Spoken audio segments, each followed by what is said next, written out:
Okay, in covering the scales that we looked at initially, I'm just going to cover them briefly, and then I'm going into the number system to reinforce that, and then you have the symbol system for all the sounds and that type of thing. So here's scale, mid scale, which is the middle C, 1, 2, 3, 4, 5, 6, 7. That is the scale mid. This is scale 1 right. That's out of tune. That's scale 2 right. This is scale 1 left, scale 2 left. And all the numbers are in every scale 1, 2, 3, 4, 5, 6, 7, 1, 2, 3, 4, 5, 6, 7. So once we've established that, on the scale 1 right here, that is scale 1 right where we do the right hand. We play the right hand in single notes. We play the single notes initially.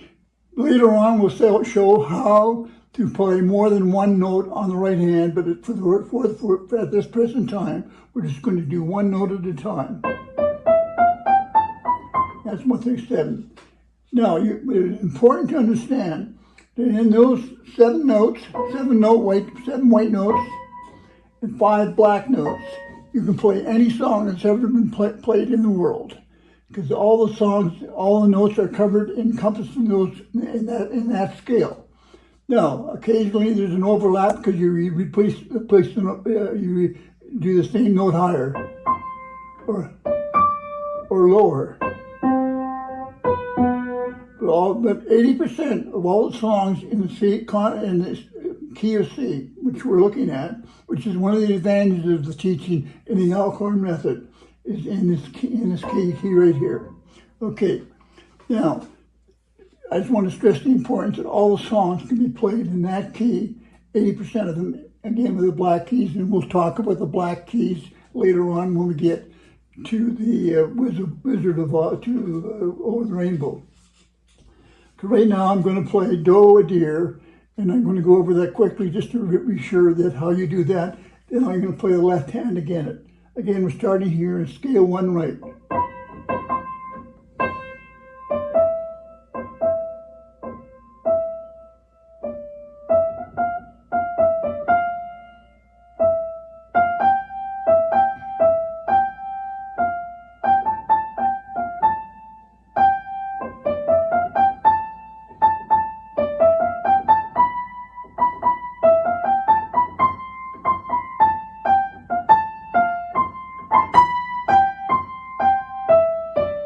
Sorry about that, but you get that. That's all printed. That's all printed out with the symbols and the sounds and everything else. And before you move on to the left hand, which I'm going to show you now, make sure you get the right hand down so you recognize the tunes and you have the right hand down very, very accurately and completely.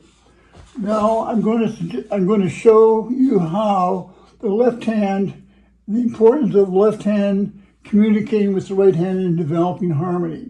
And the secret of Aldcorn way is the fact is 2 things. First, we play only in the key to C.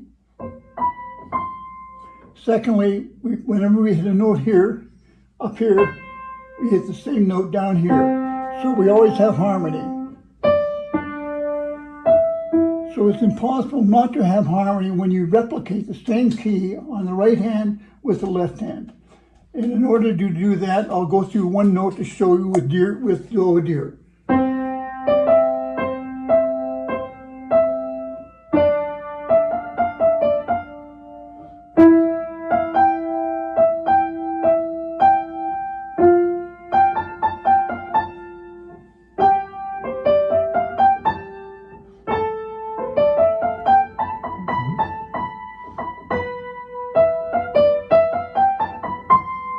And then you use the same note.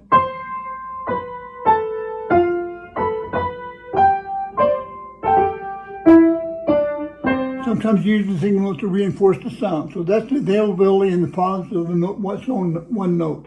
But always remember, whatever note you get up here, in the step one right, whatever note you hit is a harmony down below. So I'll show you the harmony with the one note, now I'll show you the harmony with the two notes.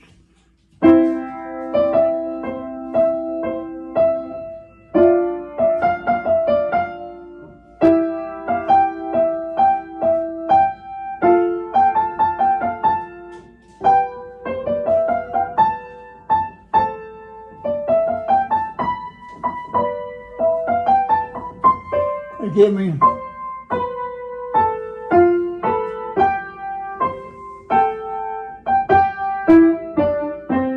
so that's the harmony of the two notes. Now you got the harmony. You're playing the same notes in the right hand and replicating it on the left hand. Terribly important, because what happens first of all is as soon as you know the right hand, you don't have to learn the left hand. You just have to replicate the note or key on the left hand. Therefore, you don't have to learn how to play the left hand at all. Just know your right hand.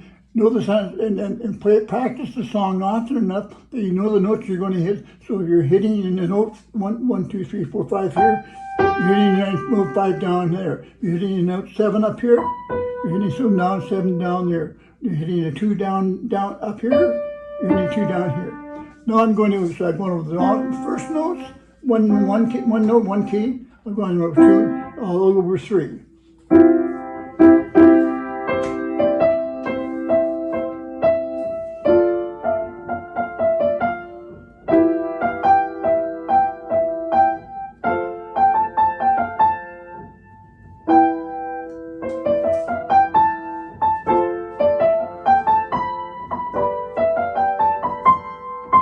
Okay.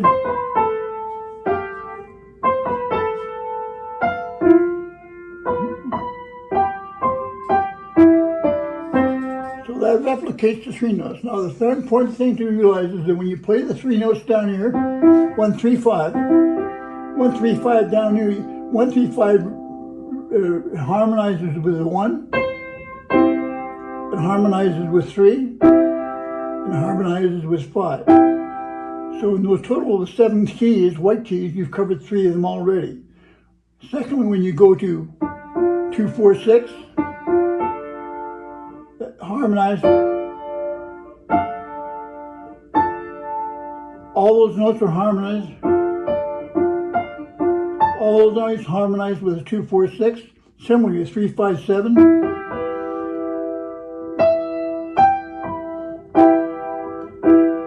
Harmonize, harmonize, harmonize. What you realize is that with those 3 triads, three chords or 3 notes, you cover all the notes in the 7. So those 3 chords will harmonize with any note you play on the right hand side in the white keys. When we get to the black keys with the Wizard of Oz and Over the Rainbow, then also we'll show you how to harmonize with the black keys. So remember that. Here we go again.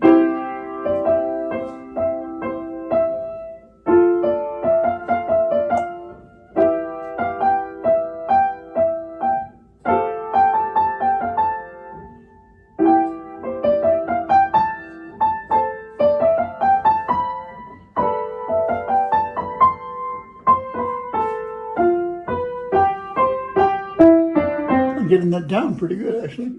4 more times and I'll have it down. And using the 1, 3, 5, we have to also recall that we can extend that and do it 5, 3, 1. Here's a 1, 3, 5. 3, 5, 1. 5, 1, 5, 1, 3. Those are all harmonious with the notes that are played at the top. And the same kind of three notes can be played for the next one. 2, 4, 6.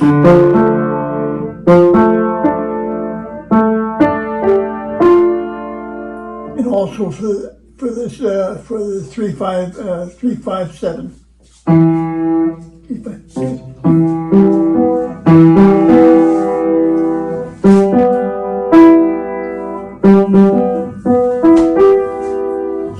That explains that those 3 chords, the 1, 3, 5, the 3 notes you hit in the 1, 3, 5 will harmonize whether you do it 3, 5, 1 or 1, 3, 5. Okay, thank you. I'm sorry. Okay, so now the point is, the 2 points made. We play in the key of C, so we just learned all the all the notes in the key of C, and we know to harmonize that with the keys, the notes on the left-hand hand, but the left notes on the left hand, by just replicating the same note. In case of 1 and 3. So that's how you can harmonize from right and left.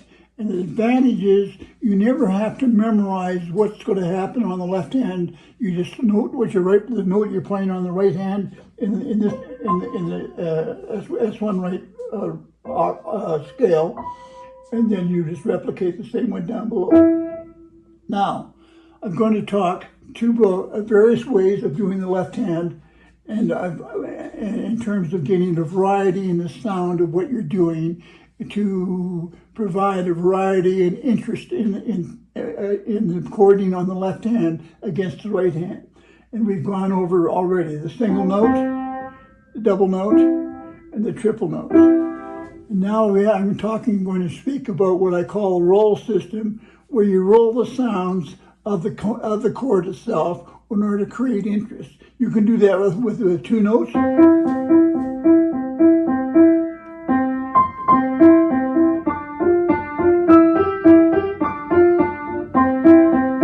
For example, and that gives you interest in terms of the left hand, and it's always available based on your sound and what you want to portray. And then you do the 3 notes.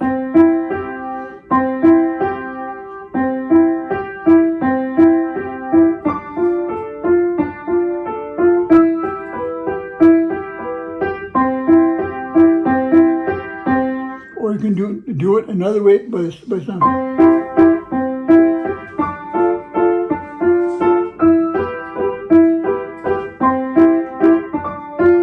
So that's the same in the roll, and then you do a different sound in the roll depending on what you want to hear.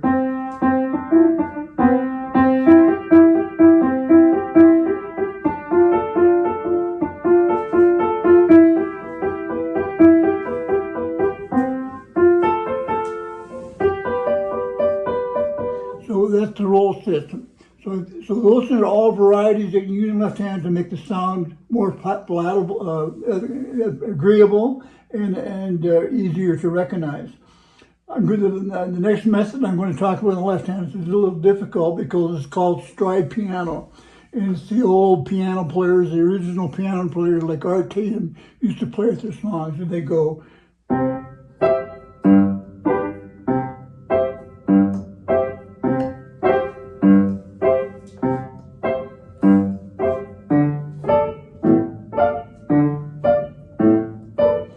And that's called stride. In order to and we'll do that. I did that on the wrong octave. I should have went it down here. Excuse me. So and to do that, you hit the note 1. You hit 1 down here. Hit 1, 3, 5 up here. Hit 5 down here. 1, 3, 5 up here. You're doing that with the left hand.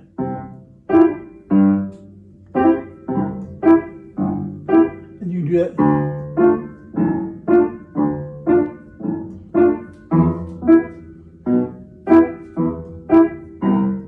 And with those 3 chords, you can cover every sound that you make on the right hand within 7 keys, and we'll get to the black hand later. So, and this is very difficult in your practice. I do it with an octave down here below, but you can do it with a single note.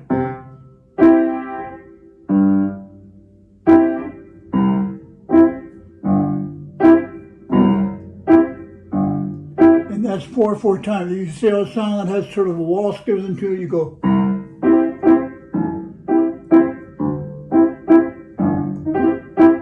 So that covers that. And then the only other comment I'll make in terms of playing the left hand, sometimes you beat through the song and you play the chord once, play it 3 or 4 times.